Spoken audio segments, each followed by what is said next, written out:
professional behavior was easy, the courts would not be involved. Good touch and bad touch make for easy judgment calls. However, when a professional's life outside the classroom comes into play, the distinction between good and bad behavior is often blurred. The homepage of our wiki goes over the driving question, which is, what can we as education professionals produce to assist novice teachers to successfully perform as a professional educator and avoid major issues associated with educator dismissal?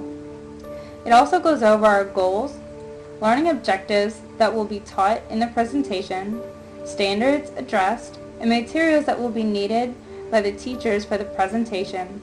Essentially, what we want from someone viewing this presentation to get from the time invested relates to all issues associated with teachers' behavior, not just that in the classroom, and whether or not those behaviors would be fireable offenses. The agenda would be handed out at the beginning of the presentation, letting the teachers know who will be speaking about each section, the title of each section, how long each section should be. There are several reasons to hand out an agenda. First, it serves as a roadmap of where we are going as a discussion. Secondly, it also serves as a takeaway once teachers leave the presentation. They will always have a compressed reference material that can be pulled up quickly. Before progressing into the topics covered, a brief understanding of the main concept must be realized. Nexus is essentially a term coming from a California Supreme Court case dealing with out-of-classroom behavior, or how closely out-of-classroom behavior should dictate the appropriateness of a teacher to lead a classroom. The pre-assessment will be given to teachers before the presentation starts, just to show how much they know about the topic Nexus. The teachers will have 4 questions they will just try their best to answer.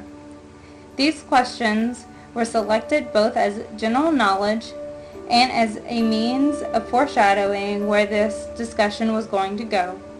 Each question relates to a different subject matter when it comes to ethical behavior, personal lives, or the ability to judge fitness to teach.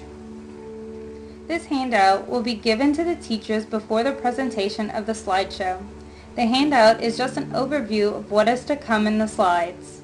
Some key concepts that will be talked about in the historical context slides are Morrison vs. the Board of Education, Nexus requirements, fitness to teach, and case examples.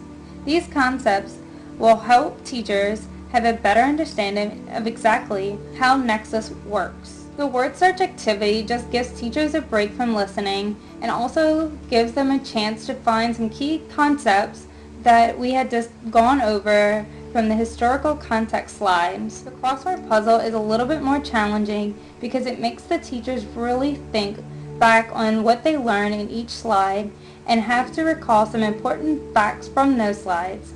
It is our understanding that new teachers will have very little preparation or thought put into their lives outside the classroom.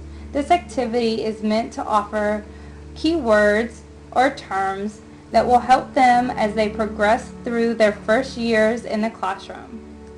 This handout will be given out to the teachers before the presentation starts. This handout is an overview of what teachers will be learning. Here are some important key concepts that teachers should know in this slideshow. Moral ambiguity, education code, examples of immoral behavior, community standards, teachers' rights. We would talk about each one of these concepts in depth and how all of these concepts can help teachers stay out of trouble. The key takeaway from this discussion relates to not whether an activity is morally correct, but what reasonable expectations a teacher has when it comes to their private lives. All these teaching in a public school as a different ethic code can and will be developed for religious or other private-based institutions. The role-playing activity starts off with some introductory material discussing how and why a teacher's private life is important and how they can be judged in the past. The way this activity works revolves around presenting several scenarios in which participants are asked to judge patterns of behavior and whether or not these behaviors should disqualify a teacher from their job. The primary purpose of this activity is supposed to relate behaviors that everybody does with those that nobody is proud of, like when people drink too much, eat too much, marry too much, or any other behavior that can be judged as morally incorrect. The next objective of this activity relates to how interconnected and how non-private our lives have become through social media.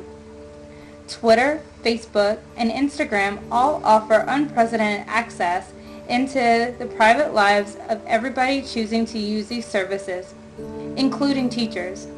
Long gone is the day that a reasonable expectation of privacy is given whenever a private life is made public. Here are some additional resources so that after the presentation is over, if teachers would like to learn more about Nexus, or if the teacher forgot to ask a question in the presentation, these resources would be an easy way to find the answer. The glossaries where all the key concepts and their definitions are located for the entire presentation. In conclusion, the idea that a private life is a private life has disappeared with the addition of new technology. However, the key concepts of Nexus, fitness to teach, and moral code have lived on since the initial court case previously discussed. Hopefully this presentation will give first-year teachers topics to think about as they live their lives while still focusing on being professional both in and out of the classroom.